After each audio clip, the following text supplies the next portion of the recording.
Mindanao College Law. First time ni Ka, sa 78 at University of Mindanao na nakaproduce ng lecture na Apogado o sa kinikadakatch sa atong alma mater.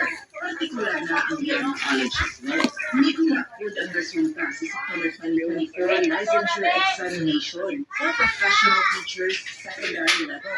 Lima ang mga top-notchers na po. Top 9, si Gerardo Maraat Jr. Top 7, si Darrell Mungay. Top 7, si Judy Ann Buko. Top 5, si Sachiko Varela. Ang top 4, si Yes Inuso. So, sa Lola, na ay top-notchers sa University of Mindanao. 35 kabuok ang na-produce na top-notchers.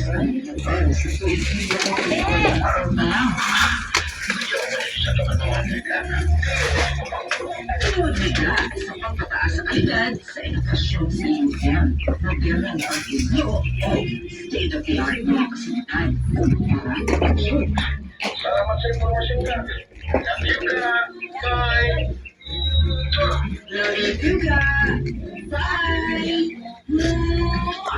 Hanggang ito ba ang edukasyon ang inyong mga anak ipareho sa University of Manila for admission to 27546 or visit the admissions office at GMA Auto Street, Davao City.